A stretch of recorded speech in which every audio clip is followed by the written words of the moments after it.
मैं क्यों पत्रकार बना? कलकत्ता में मेरा जन्म हुई थी। I was a full time idiot on the idiot box. अदालत पे हाजिर ना होने के लिए नॉन अवेलेबल अरेस्ट है। यही तो बात है। 6 मानहानि का केस मेरे खिलाफ इस वक्त जारी है। ये जो प्रतिवाद वर्ड आपने बोला ना, उसके ऊपर मेरा प्रश्न है कि प्रतिवाद तो होना ही चाहिए। आप मेरे साथ नहीं हैं, आप मेरे खिलाफ है। आप मेरे साथ नहीं हैं, अब देशद्रोही है, अब राष्ट्रद्रोही है। आप मेरे साथ नहीं हैं तो आप अर्बन नक्सल है। आप मेरे साथ नहीं हैं तो आप टुकड़े टुकड़े गैंग के हैं। मगर आजकल मेरा शक्ल उन लोगों को पसंद नहीं आता है। हमारा कोर्स स्टूडेंट्स को अच्छा लगा, मगर वहाँ के जो प्रशासन है वो पता नहीं क्यों हमें नहीं बुलाते हैं, हमें तो मालूम नहीं है।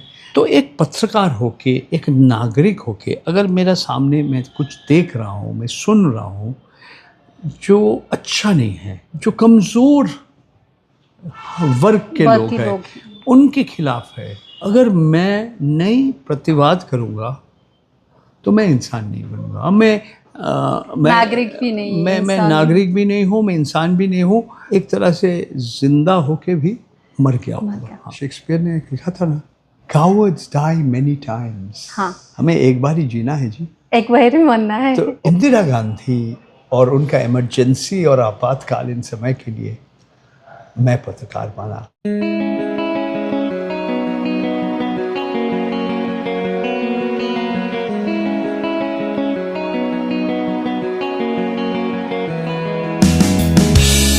आज हमारे साथ है एमिनेट जर्नलिस्ट परंजय गुहा ठाकुर था। तो उनके साथ ना एज ए जर्नलिस्ट उनका जर्नी कैसा रहा था उसके बारे में बात करेंगे। उनका बहुत सारा म्यूजिक वीडियो भी आया था उनका यूट्यूब चैनल पर, वो बहुत ही इंटरेस्टिंग है। आप अगर नहीं देखे हैं तो डिस्क्रिप्शन में लिंक दिया गया है, जरूर जाकर सब्सक्राइब कर लेना और देख लेना। तो सर नमस्कार। नमस्कार Sumitra, thank you so much Sumitra पारी, आपने आपका YouTube कार्यक्रम में हमने बुलाया। Thank you. मेरा उम्र आपका पिताजी का उम्र से शायद ज़्यादा है। आपका पिताजी का उम्र कितना है? 65। मैं 70 होने वाले हूँ इस अक्टूबर में। मैं 48 साल 48 इयर्स पत्रकारिता कर रहा हूँ। मैं क्यों पत्रकार बना? मेरा पिताजी, मेरा माँ, सब कलकत्ता में मेरा जन्म हुई थी। मेरा पिताजी और मेरा माँ दोनों का जन्म हुई थी पूर्व बांग्ला में। पश्चिम बंगाल में इन्होंने आया 30 का दशक के बाद, 30 का दशक जब ख़त्म हो रहे, 40 का दशक जब शुरू हो रहे, जब ग्रेट बंगाल फैमिन 1943 महामारी, दूसरी विश्व युद्ध शुरू हो गया था, और फिर कलकत्ता में हिंदू मुसलमान दंगा जैसा हुआ। कभी किसी ने नहीं देखा ऐसा, इतना बड़ा। आपको याद है जब भारतवर्ष स्वाधीन हुई, जब पंडित जवाहरलाल नेहरू दिल्ली में 15 अगस्त 1947 में अपना at the stroke of the midnight hour India will have its tryst with destiny, ये सब कह रहे थे। मोहनदास करमचंद गांधी कलकत्ता में अनशन में था। तो मैं कलकत्ता में मेरा जन्म हुई थी 70 साल पहले। वहाँ पे मैं स्कूलिंग हुई थी। फिर उसके बाद मैंने दिल्ली विश्वविद्यालय में आ गया। वहाँ 5 साल मैंने पढ़ा, सेंट स्टीफेंस कॉलेज 3 साल, और फिर दिल्ली स्कूल ऑफ इकोनॉमिक्स। 75 से 77, ठीक जिस समय इमरजेंसी के समय, आपातकालीन समय, जरूरी अवस्था, उस समय मैं दिल्ली स्कूल ऑफ इकोनॉमिक्स में पढ़ा। उस समय हमारे सामने बहुत रास्ता थे। हम सरकारी नौकरी करने चाहते थे, हम Indian administrative service, Indian foreign service, हम कॉर्पोरेट सेक्टर जा सकते थे, हम शिक्षक बन सकते थे। मगर इंदिरा गांधी और उनका इमरजेंसी और आपातकालीन समय के लिए मैं पत्रकार बना। ये 48 इयर्स अगो, और मैं मई 77 से पत्रकारिता कर रहा हूँ।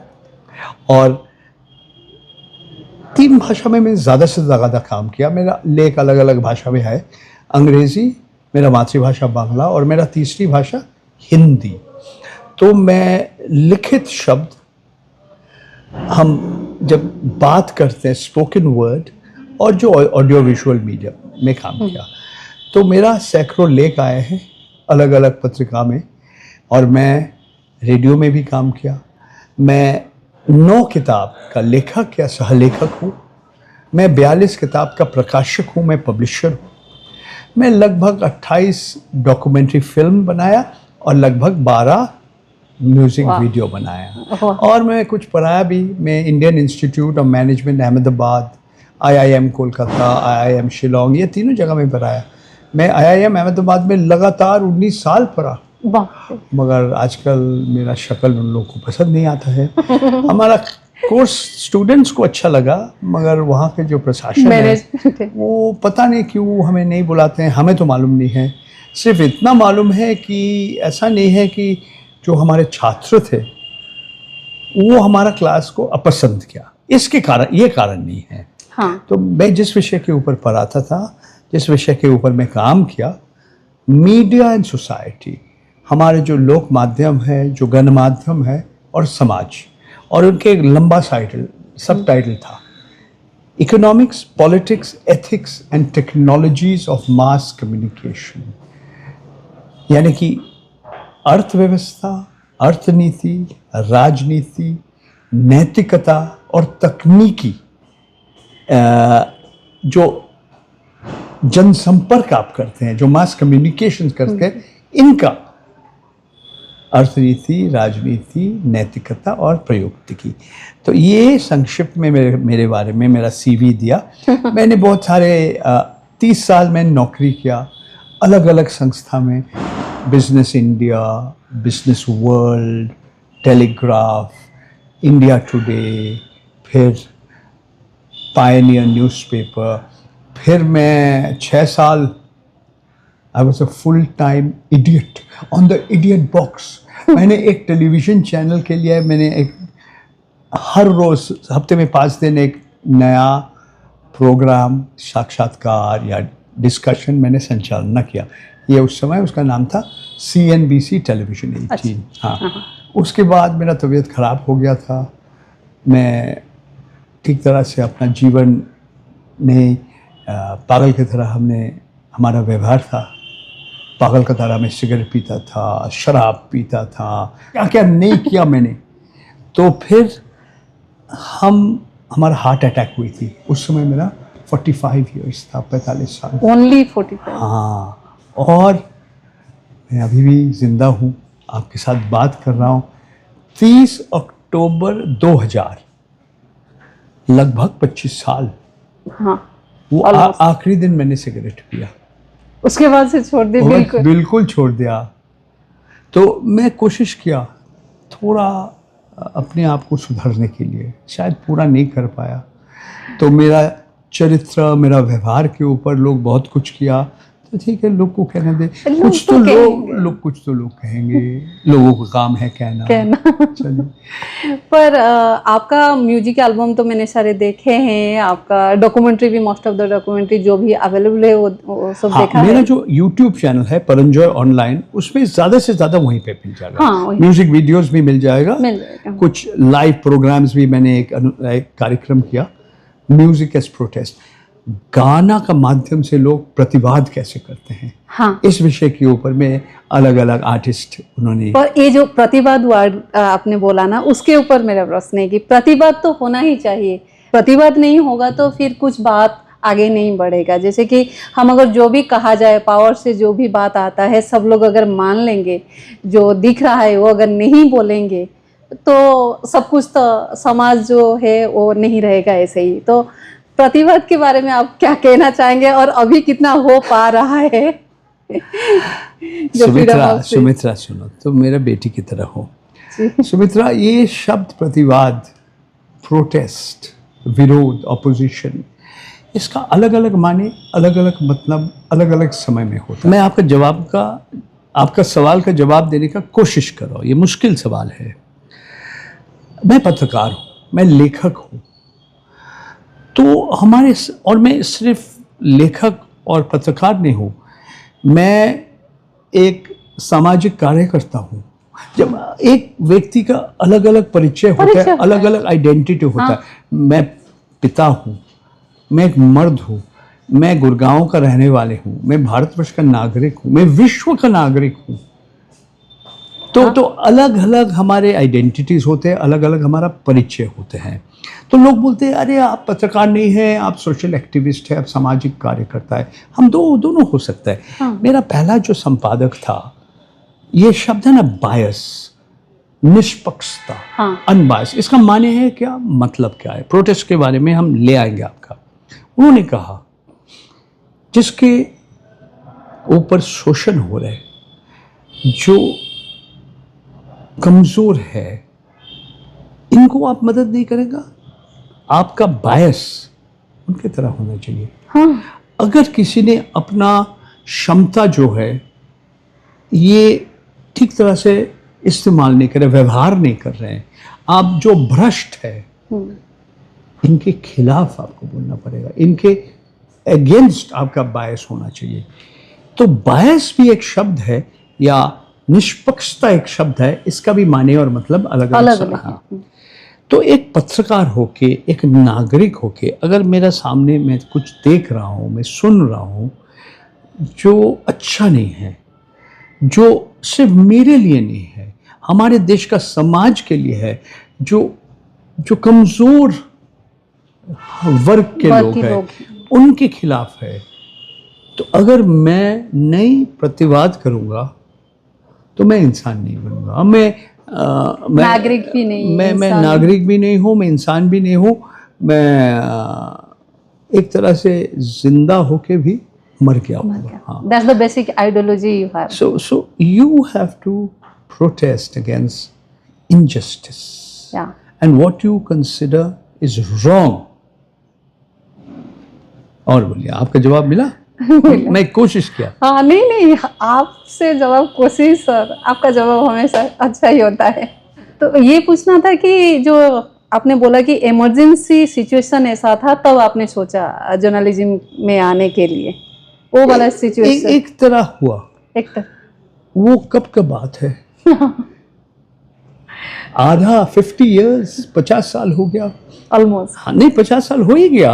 अच्छा। जून 1975, 1977 में घोषणा किया था, और फिर चुनाव हुई थी जिसमें इंदिरा गांधी हार गया, मार्च 1977। जनवरी से जो जेल में गए थे उनको छोड़ दिया गया। तो आज 50 साल के बाद हम जब बात कर रहे हैं, दूसरी तरीका का इमरजेंसी आ गया, अघोषित आपातकालीन स्थिति, अनडिक्लेयर्ड, अनअनाउंस्ड। ये हम पिछले 11 साल से देख रहे हैं। चुप घोषणा नहीं किया कुछ, मगर नागरिक का जो अधिकार है, इसमें पत्रकार के लिए फ्रीडम ऑफ एक्सप्रेशन, अभिव्यक्ति का जो स्वतंत्रता है, जो हर नागरिक का मौलिक अधिकार है, इसके ऊपर किस तरह से सरकार ने कोशिश करे, जो उनके खिलाफ विरोध कर रहे, उसका मुंह बंद करना। वही प्रोटेस्ट, वही विरोध, वही अभी फ्रीडम ऑफ एक्सप्रेशन।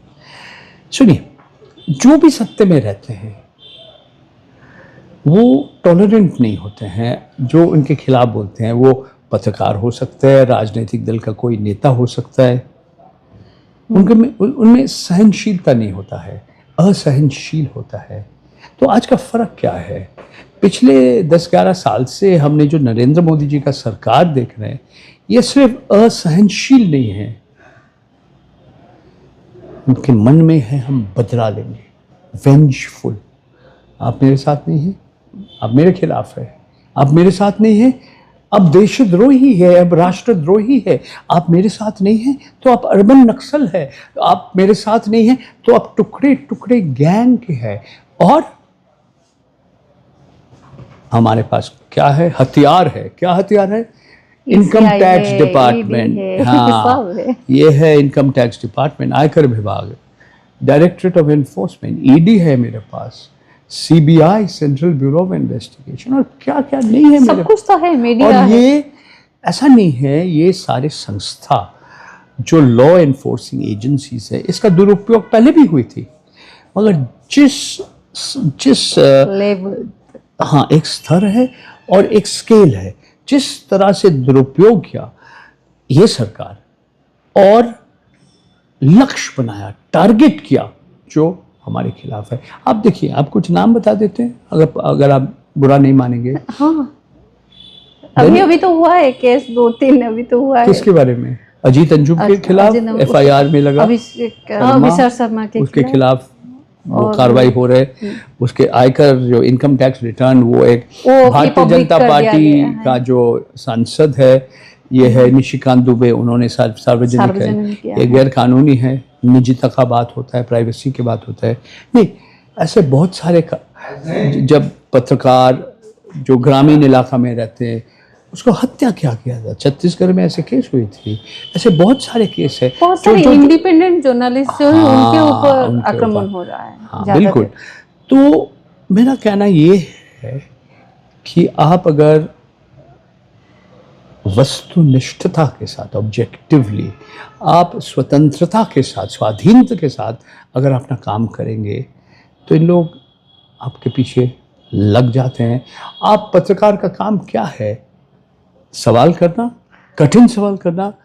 आप अगर जो सत्य में हैं वो गुणगान सिर्फ करेंगे, अच्छे अच्छे सवाल करेंगे, तो जैसे रवीश कुमार बताता है, तो आप गोदी मीडिया, वो कुत्ता भौंकता भी नहीं, काटता भी नहीं, आपका गोदी में चुपचाप बैठे रहते हैं।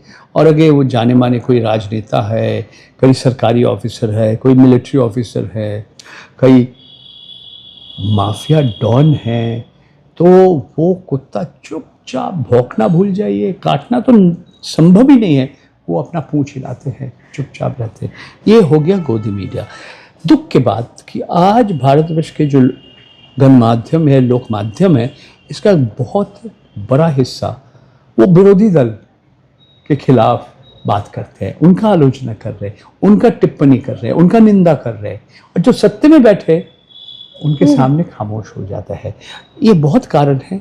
एक तरह से विज्ञापन का लालच, एक तरह अपना व्यक्तिगत जो विचारधारा है, इस तरह से सरकार ने हमारे लोक माध्यम और मीडिया का बहुत बड़ा हिस्सा तो एकदम कॉम्प्रोमाइज करते हैं। हाँ। पर आपको कुछ उम्मीद दिख रहा है? हाँ, मेरा उम्मीद देख रहे कि देखिए, राजनीति में भी उम्मीद है और पत्रकारिता में भी उम्मीद है। हमारे देश के युवाओं जो है अभी भी आदर्श है, उनके अंदर आदर्शवादी है। हम एकदम निराशाजनक नहीं है, थोड़ा आशा का किरण हम देख सकते हैं। हाँ।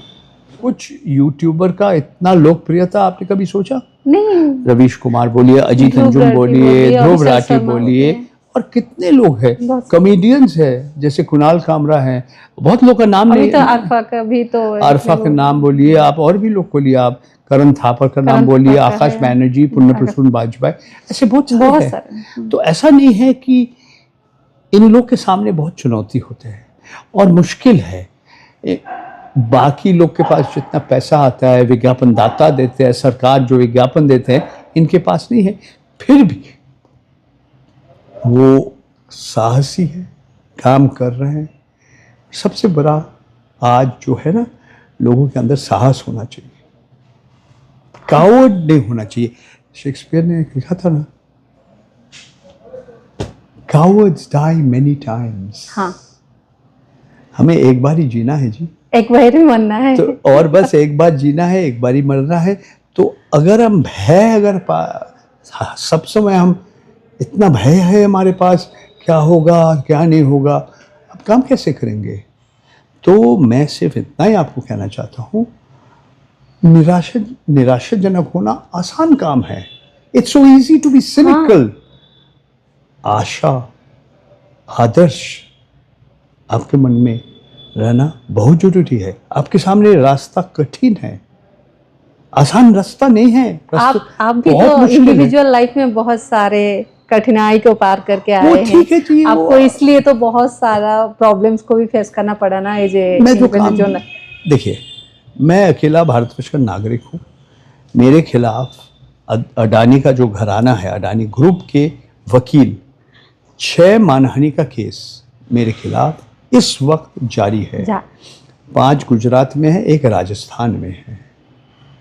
मैं अकेला भारतवर्ष का पत्रकार हूँ जिसका नाम हिंडनबर्ग रिसर्च रिपोर्ट में आए हैं। जनवरी 2003 में हिंडनबर्ग रिसर्च रिपोर्ट है, 30,000 शब्द का रिपोर्ट है।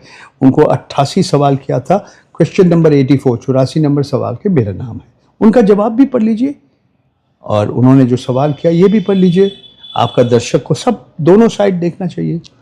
जनवरी 2021 में उस समय एक गुजरात का मुंद्रा में, भुज में, कच्छ ज़िला में एक मजिस्ट्रेट साहब ने मेरे खिलाफ एक बिना जमानत का गिरफ्तार का वारंट इशू किया था, non bailable warrant of arrest. मैं समझता हूँ एकदम गैर कानूनी है। गुजरात का हाई कोर्ट बोला इसको रोक दो। क्या मेरे खिलाफ क्या आरोप है कि आपने अदालत में हाजिर नहीं हुआ था। मेरे को जितना अदालत पे हाजिर ना होने के लिए नॉन बेलेबल अरेस्ट है, यही तो बात है। सुप्रीम कोर्ट ने लिखा है अगर कोई आरोपी अदालत में हाजिर नहीं होता है उनके खिलाफ पहले आपको बेलेबल वारंट, जमानत के साथ आप वारंट कीजिए। अगर आप फिर नहीं आएंगे तो आप नॉन बेलेबल वारंट कीजिए। मेरे सबसे आश्चर्य है ये वारंट ना प्रेस ट्रस्ट ऑफ इंडिया के पास पहले पहुंच गया था, उसके बाद मेरा वकील के पास पहुंचा। तो मैंने वहाँ हाजिर हुई थी। मैंने जज साहब को बोला आरोपी हाजिर है, सब हुआ। ये फरवरी 2021। फिर मैंने मार्च 2021 में वही जगह गया। मैंने बोला यार केस शुरू करो ना, ट्रायल शुरू करो।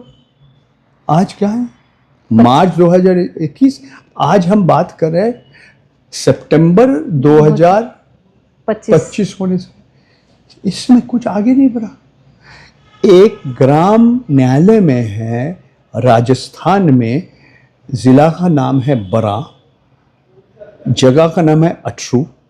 10 किलोमीटर दूर है अडानी का एक बिजली उत्पादन का कारखाना है, जगह का नाम है कवाई।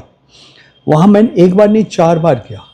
मेरे साथ प्रबीर पुरकाश था, उसका उम्र 77 है। डी रघुनंदन, उसका उम्र 73 है। मेरा उम्र में 70 होने वाला है। आबिर दास गुप्ता भी थे। एक बार नहीं 4 बार हमने गया। दिल्ली से कोटा, कोटा से 100 किलोमीटर, लगभग 550 किलोमीटर। दिल्ली से मुंबई 1400 किलोमीटर। तो आपको अंदाज हो जाता है कितना दूर हमें जाना पड़ा। एक बार नहीं 4 बार। वहाँ पे भी केस चल रहे हैं। हम प्रबीर पुरकास्ता का नाम किया, वो न्यूज़ क्लिक का संपादक है, वो स्थापन किया था। उसको 7.5 महीना जेल में जाना पड़ा। मैं उनका एम्प्लॉय नहीं हूँ, मैं उनका शेयर होल्डर नहीं हूँ, मैं डायरेक्टर नहीं हूँ, मगर हाँ मैं उनका आई वॉज अ कंसल्टेंट। आज नहीं, मार्च 2018 से। अच्छा।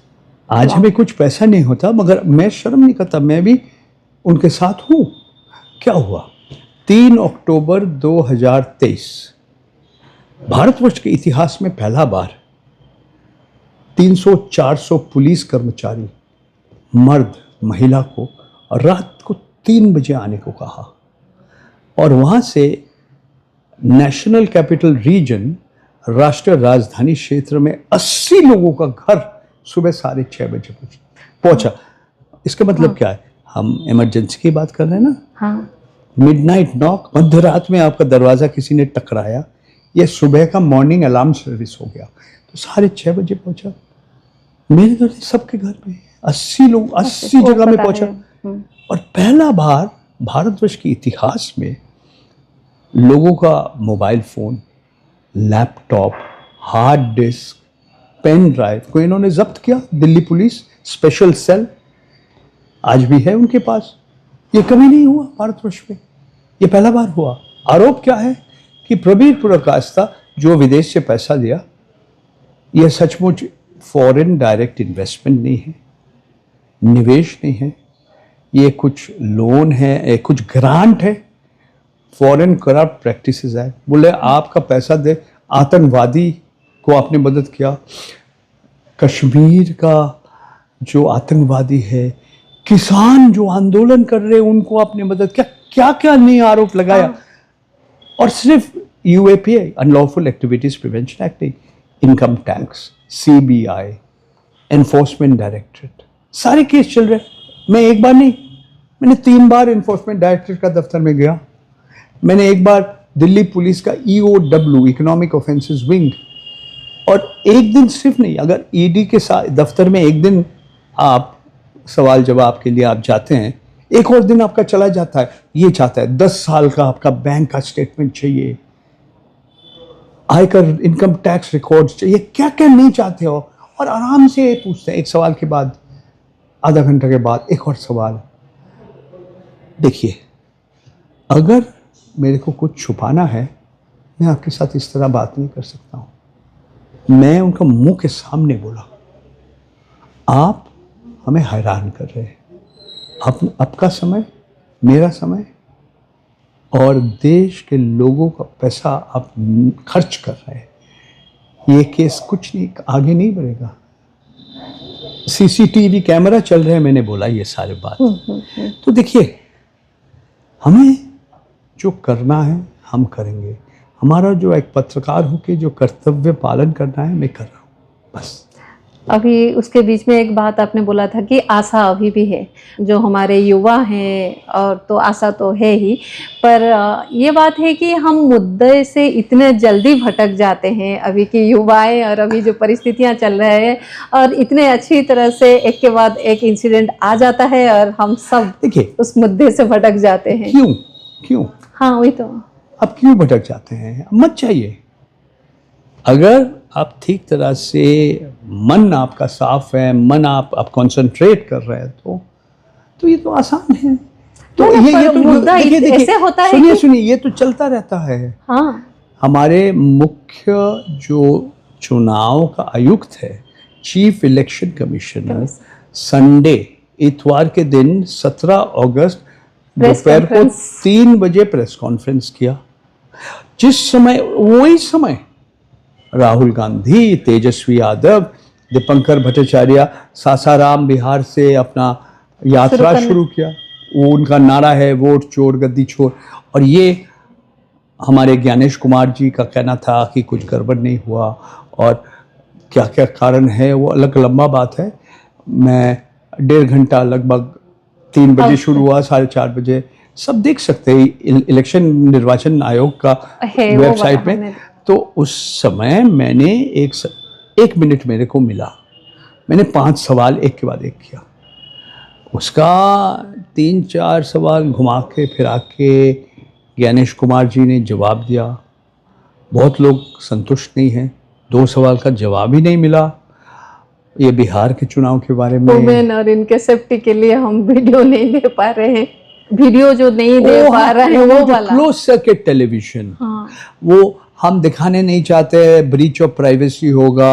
आप देखने चाहते आपका माँ, आपका बहन का तस्वीर।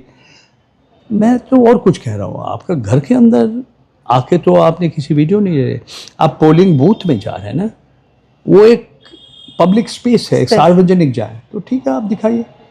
तो उन्होंने बहुत कुछ कहा। मैं एक सवाल किया था उनको कि इतना हड़बड़ी में आप बिहार में क्यों कर रहे हैं, 1 महीना के अंदर, समय इतना कम है। घूम फिर के उनका जवाब था कि हमें चुनाव का पहले करना चाहिए या चुनाव के बाद करना चाहिए, और अपने सवाल का अपना जवाब दिया कि चुनाव का पहले, और इतना कम समय, इसका जवाब नहीं दिया। मैंने बोला इस समय बिहार में बारिश गिर रहे, बाढ़ हो रहे, इस समय बहुत ज्यादा उनका क्या जवाब था? अंग्रेजी में कहते हैं व्हाट अबाउट इट। 22 साल पहले एक special intensive revision of votes Bihar में हुई थी, उसी समय जुलाई अगस्त। ये नहीं बताया कि ये इसका घोषणा 6 महीने पहले हुई थी। मैंने पूछा कि सुप्रीम कोर्ट आपको आदेश किया, इसीलिए 65 लाख लोगों का नाम आपको सार्वजनिक करना पड़ा, मशीन रीडेबल, मशीन सर्चेबल। तो उन्होंने एक लंबा चौड़ा जवाब दिया, तकनीकी जवाब दिया कि मशीन रीडेबल, मशीन सर्चेबल का क्या फ़र्क है, मगर बोला हाँ, सुप्रीम कोर्ट का आदेश के बाद 56 घंटा के बाद ये सारे हमने सार्वजनिक नहीं किया। मेरा सवाल था, सुप्रीम कोर्ट आदेश किया, आपने किया, इससे पहले आपने क्यों नहीं किया? तो उसका जवाब नहीं था। मैंने उनसे पूछा, ये सब आपका जो दर्शक है उनको बोलिए, इलेक्शन कमीशन का वेबसाइट में सब मिल जाएगा। मैंने बोला महाराष्ट्र में 40 लाख वोटर बढ़ गया, मैंने बोला भारतवर्ष के इतिहास में, महाराष्ट्र के इतिहास में कभी नहीं हुआ कि वोटर ज़्यादा और 18 साल उम्र के लोग कम, कम है। मगर there are more voters than those who are eligible to vote. और मैंने बोला कि 5 बजे के बाद भारी वोटिंग हुई थी, और मैंने बोला ये सारे जब सवाल हम लोग कर रहे हैं तो मुख्यमंत्री, महाराष्ट्र का मुख्यमंत्री देवेंद्र फडणवीस जवाब दे रहे हैं, राजनीतिक दल का प्रवक्ता जवाब दे रहे हैं, निर्वाचन आयोग खामोश क्यों थे? तो उनका जवाब भी सुन लीजिए। बोला ये 40 लाख वोट बना तो अभी लोग शिकायत नहीं किया, जिस समय रोल बना रहे थे लोग कुछ नहीं कहा, वोट 8 महीना पहले ख़त्म हो गया, उसके बाद अभी कुछ नहीं कह रहे, अब क्यों इतना चिल्ला रहे? और ये भी बोला कि CEO, chief electoral officer of Maharashtra के पास एक भी शिकायत नहीं आए। बाद में बहुत पत्रकार, बहुत रिपोर्ट निकला कि जो लोग शिकायत करने के तैयार थे उन्होंने उसको मौका नहीं मिला। बहुत परंजय जी के साथ हमारे बातचीत आधा अधूरा रह गया, इसलिए बहुत ही दुख है, पर क्या कर सकते हैं। परंजय जी का एक टॉक था जिसका समय हो गया था और लोग आ गए थे बुलाने के लिए, इसलिए उन्हें जाना पड़ा। फिर भी उन्होंने हमें ये मौका दिया, इसलिए उनके पास हम बहुत ही आभारी हैं। कभी और हम उनसे पूरी लंबी बातचीत करेंगे। अगर आपके मन में कोई सवाल है उन्हें पूछने के लिए तो ज़रूर मुझे कमेंट में लिख के बताइए। हमारे नेक्स्ट कन्वर्सेशन में वो सारे बात हम रखेंगे। वीडियो को अंत तक देखने के लिए आपको बहुत बहुत बहुत धन्यवाद। ऐसे ही सपोर्ट करते रहिए। अगर अभी तक हमारे चैनल को सब्सक्राइब नहीं किया है तो प्लीज़ सब्सक्राइब कर लीजिए। ऐसे बहुत सारे इंटरेस्टिंग पॉडकास्ट के साथ साथ हम आर्ट एंड कल्चर के ऊपर ट्रैवल एंड डॉक्यूमेंट्री वीडियो बनाते हैं, उसका नोटिफिकेशन भी आपको मिलता रहेगा। Thank you.